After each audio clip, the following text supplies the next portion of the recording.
Welcome to EdLeader with your host, Dr. Rob Jackson. Join Dr. Jackson for conversations and reflections on improving educational leadership from the classroom to the boardroom and beyond.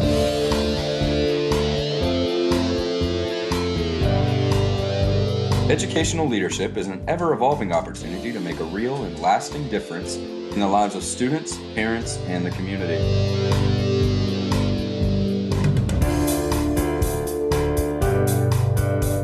And now, here's your host, Dr. Rob Jackson.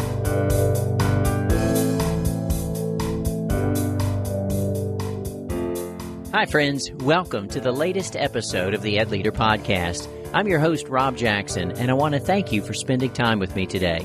The EdLeader podcast has taken off in ways that I could not have dreamed of. Recently, it was selected as one of the first podcasts to be offered by Amazon Music. The number of listeners across the country and around the world is outstanding as we continue to grow as EdLeaders.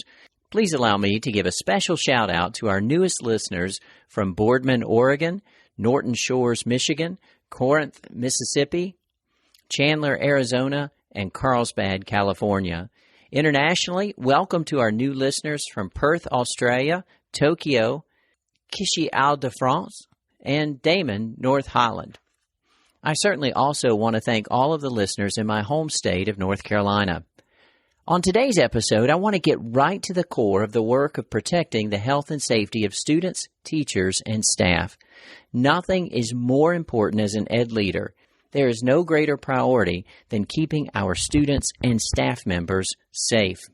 This year, as we approached the new school year, in our state of North Carolina, we received 2 comprehensive guidance documents. One, titled Strong Schools North Carolina, a public health toolkit for grades kindergarten through 12th grade, came from the North Carolina Department of Health and Human Services. The second, titled Lighting Our Way Forward, came from the North Carolina Department of Public Instruction. I'll provide links to the 2 documents on the podcast webpage. In the documents, based on our governor's orders, each school and school system was instructed to plan for 3 different scenarios. Plan A, titled Minimal Social Distancing, Plan B, which is Moderate Social Distancing, and Plan C, which is exclusively remote learning. As we moved into July, the governor of North Carolina gave school systems the opportunity to select either Plan B or Plan C. Again, Plan C is all learners learning remotely. Plan B is really a hybrid plan. The Carteret County Public Schools Board of Education selected for our school system Plan B. Plan B involves students attending school 2 days a week and learning remotely 3 days a week. Parents also have the option of allowing students to attend remotely throughout the week full-time. To create this new hybrid model and each of the plans for each of the 3 scenarios, we brought together 7 committees made up of over 76 faculty and staff members from our school system. They included bus drivers, child nutrition workers, teachers, principals, assistant principals, central services employees, employees from the transportation department, and so on and so on. Each brought a very valuable perspective and added their voice to the planning process. We were able to open under Plan B, the hybrid plan, and have been in school for about 6 weeks. Key to that is our work with student and staff health and wellness. That involves wellness checks and ensuring that we're maintaining social distancing of at least 6 feet apart, face coverings being required for students and staff, hand sanitizer throughout the building, an emphasis on hand washing, and ongoing disinfection of high-touch surfaces throughout the building.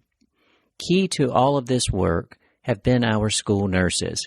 Early in the summer, I invited all of the school nurses in the school system to sit down with me to work through the plans that were being created, to share their concerns, to give their guidance as we moved into this brand new way of operating schools. They were absolutely instrumental to me as an ed leader, to me as a superintendent, and to our school system as we planned our way forward. Recently, our Board of Education had the opportunity to determine if they would like to move our elementary schools to Plan A, where all students in elementary school could attend school 5 days a week, full-time together. In helping the board prepare for that decision, I sat down again with our nurses and talked to them about their feedback. School nurses have truly been outstanding leaders in this moment for schools and school districts, and certainly have been for me as an ed leader. Today, I'm excited to share with you a conversation I had with one of our incredible school nurses. Her name is Jessica Shearin. She serves as the school nurse for White Oak Elementary School. Please allow me to introduce to you one of my heroes, Nurse Shearin, and through her, all of her colleagues. Certainly, I want to take a moment to say thank you to school nurses. Let's get to it.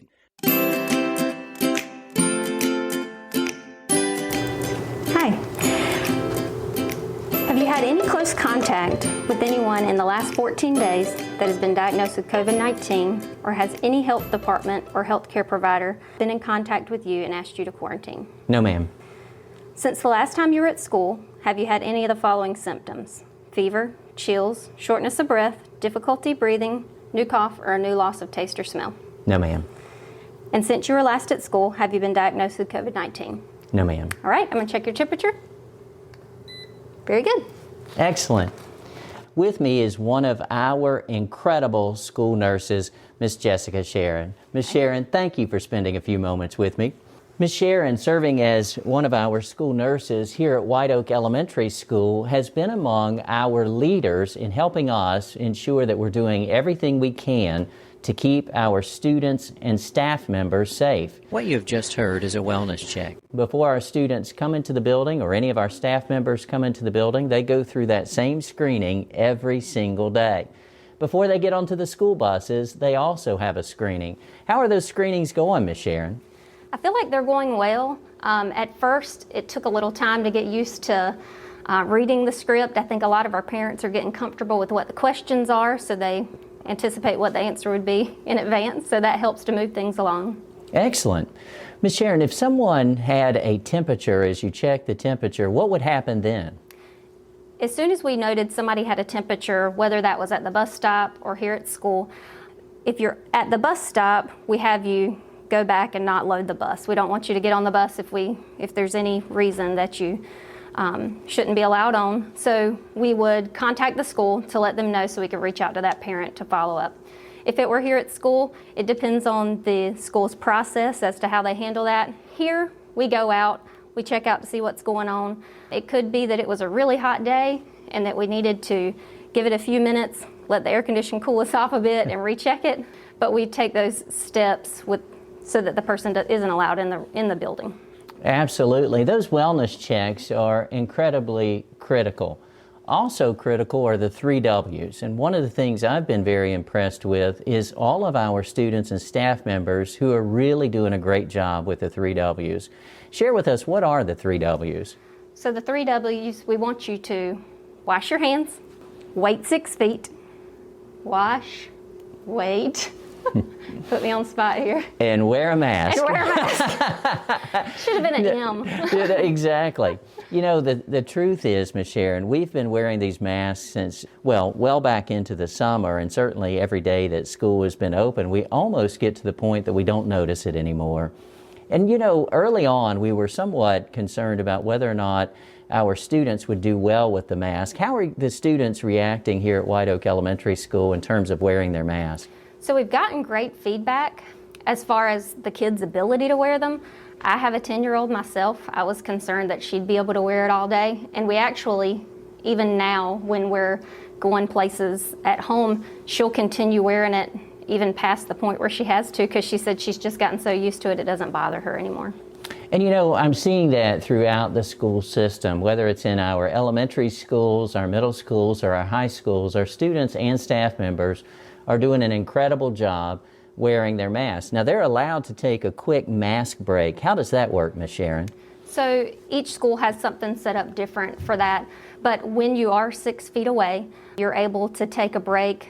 Either you're at your desk and we're able to ensure that everybody's at their own area and not crossing into your 6 feet of space, or even when you have an outside opportunity to make that happen.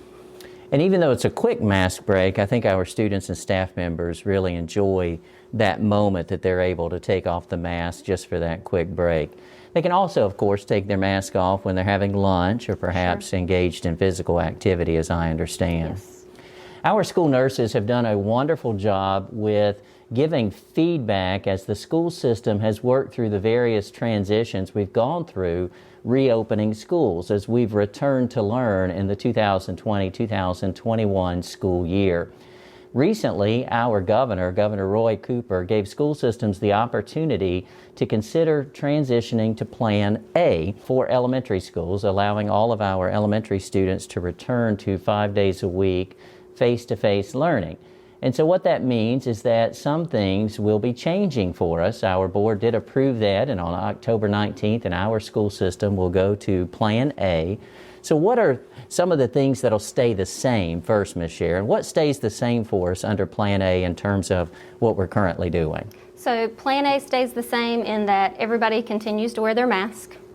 We're continuing washing hands and good hand sanitizing. We're continuing with the cleaning processes that are already in place. We're continuing with waiting 6 feet apart where that's possible. We're continuing not doing the things that would put a lot of people in one place at one time. I think the key differences for me that I noted were in the classroom, we're going to allow for more students to be in there.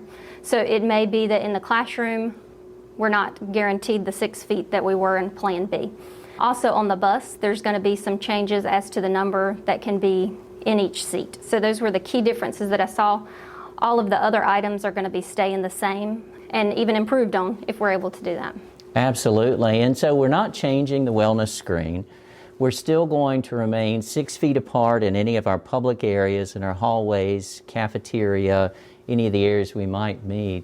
But as you shared, in the classroom, we could be within 6 feet. On the school bus, we could be within 6 feet, depending on the bus route. And I guess where that really may come into play is the concept of close contacts. I know that our school nurses are in almost daily contact, and sometimes multiple times a day, with our local health department, the Carteret County Health Department, who've been phenomenal to work with. They've done such a great job, I think, and really helping us in this moment. And so let's kind of back up. If you learned that an individual in the school had tested positive for COVID-19, what steps as a school nurse do you take at that moment? So each person that has a diagnosis of COVID, it's a unique situation. So what we do is contact the health department immediately. They help us to walk through that person's day based on whether they had symptoms or whether it was just a test that was positive, to determine how far back we need to trace to see if anyone was within that 15-minute window within 6 feet of them. So they assist the person in walking through their day to help determine who they may have been in close contact with. So like you said, it's a very individual situation, and so you might think back to when you're in the classroom, if you had gotten in close proximity with someone, if you had ridden in the same car with someone or on the bus who you would have been close with. And so you mentioned that magic window, and let's talk about that for just a moment. So as I understand, the way the health department defines a close contact, which would mean someone who would have to quarantine for 14 days, I believe, is within 6 feet for a cumulative 15 minutes. What does that mean, that cumulative 15 minutes? So over the period of time that the health department helps us to identify that that person could have been contagious, if along in that time frame someone was in close contact within the 6 feet for a cumulative time of 15 minutes. So if you saw that person 10 minutes one day and another 10 minutes another day, those times together, of course, would be over your 15-minute mark. I see. And so one of the reasons that we've been waiting 6 feet apart in Plan B throughout the building, including our classrooms and buses, is that we do need to maintain that 6 feet. Under Plan A, we certainly want our parents to be able to make an informed decision, and we could be within 6 feet, and so then we would be more than 15 minutes, we'd presume, over the course of a school day. Now, that doesn't mean in the public areas. We'll still be 6 feet apart, and we'll still be washing our hands and wearing our masks, but certainly that could happen. And so I wonder, Ms. Shearin, really, as you think back to this summer, I had the opportunity to meet with our school nurses, who, by the way, are just absolutely phenomenal. I so appreciate our school nurses. And we sat down and we began to talk about what this year might look like and the procedures we needed to put in place and really planning how this year would go. Here we are now 6 weeks into the year. And so really thinking about when we started back in July and that meeting we all had together to this moment, how do you think we're doing? So I think for everyone involved, it was probably a pretty scary time to think about what something we had never had to deal with ever, really, That's right. would look like, how the processes would come together, how entry into school would happen, how the school day would go with the students and the adults having to wear masks. And I would say it's going much better than anybody maybe could have even anticipated now that we've seen it in action. I know the health department brought up that things change all the time. That's right. I feel like that's been a tough part of all of this, the uncertainty of what's going on. But we're all learning to be flexible. We're all learning about guidance and policies and procedures. And so it's been an adventure. It has been an adventure. That's the perfect description. It has been an adventure. You mentioned the word flexible, and we've certainly been required to be very flexible, and I'm so appreciative of our nurses, our staff members, our teachers, our administrators, because they've been flexible. We're also appreciative of our parents and students because they've been incredibly flexible. The other word I would probably add to that is the word grace. We certainly have needed a lot of grace as we've gone through so many changes, and we've seen so much grace being extended, and so we appreciate that. I want you to know that incredible school nurses like Ms. Shearin are doing everything they can to take care of our students and staff and to help us with great guidance. The health department has been absolutely outstanding with all that they've done for us and their leadership. We certainly appreciate them because, as Nurse Shearin said, every single situation is unique. Every individual, it's a little different, and so we know you've got to make the best decision that you possibly can. Ms. Shearin, thank you for spending time with me. Thank you for this incredible work you're doing every single day. We very much appreciate you and your colleagues. I hope that you enjoyed our time today with Nurse Shearin. As she shared, it's been an adventure, and it certainly has been an adventure, and the adventure continues. As we move forward, I know that our school nurses will continue to give us great advice. EdLeaders everywhere are well served by looking to the professionals for their leadership in this moment. I hope you'll take a moment to share your feedback about the EdLeader podcast. You can follow EdLeader on Twitter, Facebook, and Instagram. You can also find show notes at drrobjackson.com. Thank you for spending time with me today, and thank you for all that you do for every student, every teacher, and every staff member. You are making a difference. If no one else has told you, I want you to know that I believe in you. Good day. Thank you for listening to the EdLeader podcast. Please subscribe to the podcast and consider leaving a review with 5 stars on Apple Podcasts so that we may continue to grow the EdLeader community. We hope that you have enjoyed your time with Dr. Jackson. Until next time.